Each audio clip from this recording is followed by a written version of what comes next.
How we doing, everybody? Welcome to a new round of MTGA tasting notes, and for this episode we are getting into our 2021 Bennett Valley Pinot Noir. This has been a wine that we have been sitting on for an additional year for bottle aging purposes. This time last year we pulled a couple of bottles out, gave them a quick taste, and we're like, this is solid, but it just needs more time. This has been a wine that we've been outrageously patient with to make sure that it is ready to rock and roll, so that way you don't have to worry about hanging on to it and aging it any longer than getting it into your wine fridge or into your wine rack in your kitchen. It is ready to go. This has been, and as many of you know, this has been always the most challenging wine to make. Year in and year out, Pinot Noir is finicky. No matter what, it could be a really amazing growing season, it could be a really tough growing season. Everything here in the cellar could be going according to plan for everything else, but Pinot Noir is just going to give you trouble no matter what. It's one of the kind of fun things about it in a weird way, because it presents that challenge. You have to know when to be hands-on with it, you have to know when to be hands-off of it, and you really it tests your patience. It really, really does. For this Pinot Noir, it is still coming from the Black Knight Vineyard in Bennett Valley.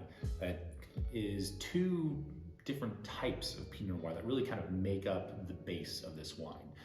They're not really sexy names, but they are the 115 clone and the 667 clone. What that basically means is that they kind of have their own certain kind of flavors and characteristics. The 115 tends to be the backbone of the wine. It's the structure, it's the intensity, it's kind of the bite that the wine has. Where the 667 is kind of the glue that holds it together. It gives it a little bit more richness, it gives it a little bit more complexity and body so that it's not too edgy. That's what I really love about utilizing these two different types of Pinot Noir together. In fact, some of you probably had our single barrel Pinot Noir, which is just that 667 clone, when it's tasting just outrageously good from a particular year. So every once in a while we kind of isolate those things as well. Now 2021, it's a little bit of a sad thing to say, but this is actually gonna be our last vintage of Pinot Noir for a little while. We've had to take a little break from making it just with some adjustments to our program and other projects we've been working on. Luckily enough, we have tried to keep a pretty good library of this, so we still have Pinot Noir going back to 2016 that we'll be sharing with you all in years to come as a part of our library releases as we go into the future. But for right now, this 2021 is just in an amazing place. I'm so happy that this has turned out the way it has, especially after a 2020 fire season, before a crazy heat spike in 2022. This vintage really kind of split the difference between two really tough years in winemaking. And realistically, if it was going to go out on top, this is the year to do it. As is tradition, this is certainly a little bit more of what you would expect from a Oregonian Pinot Noir, from a Pinot Noir from Anderson Valley. So that very cool climate, a little earthier, a little spicier. This is definitely where you get more of your, tart cherry, rhubarb, cranberry kind of characteristics. And with the oak aging that we do on this, there's that nice little undercurrent of like butterscotch and vanilla in there. Just enough to make it a little bit more interesting, give it a little bit more complexity and body when it's all said and done.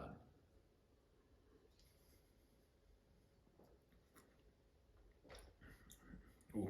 And it's an interesting thing, because the odd years, like this being 21, the 2019, the 17, and all the way back to the 15 vintage, the odd years always tend to have like this additional like richness or like sexiness about them. Where the even years in 2016, 18, and 20 tended to be a little bit more structured, a little bit more intense, a little bit edgier for sure. The odd years typically kind of open up a little sooner rather than later. In fact, we've gotten a lot of remarks from folks over the last last year or so, that the 2016 is tasting phenomenal right now. The 2017 is kind of hot on its heels. These Pinot Noirs definitely need their time. I tend to be a little bit old school, I suppose, in how I produce Pinot Noir to really let them stand the test of time in that way. Because if you go back to some of those early vintages, they're still tasting phenomenal. These younger wines, they're gonna be a little bit better suited to food and wine pairing because that food is gonna help kind of take off a little bit of the edge to them. So we release this in the spring, typically because this is my backyard barbecue wine. I know a lot of folks might expect Zinfandel or Cabernet or a big red blend if you're outside grilling, but this is the ace up your sleeve, I guarantee it. Because it is still structured enough, it's intense enough that it still stands up to whatever you're cooking on the grill. And it's refreshing, it's nice, and it's easy going. It's this kind of bold red wine with this refreshing quality to it that you might need kind of during these warmer months when it's a little too hot outside for that big, intense Napa Valley Cabernet.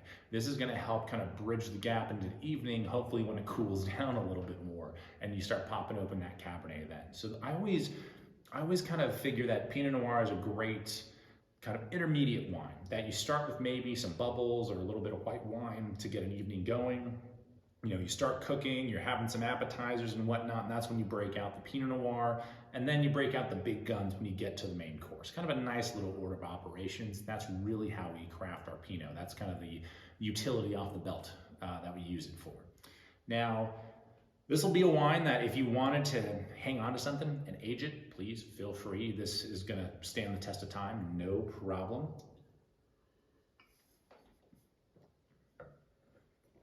But right now, if you like that intensity, if you like that richness, it's got some great tannin to it. The acidity is awesome.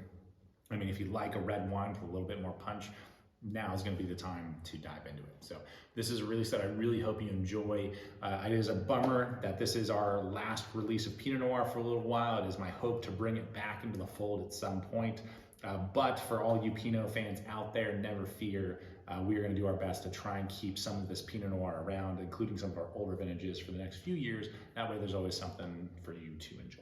So thank you so much for tuning in. We hope that you find these videos useful and entertaining when it comes to our wines and just kind of the overall wine industry and wine making. Please be sure to subscribe, like, follow, do all the things, and share this with any other MTGA lovers that you may know.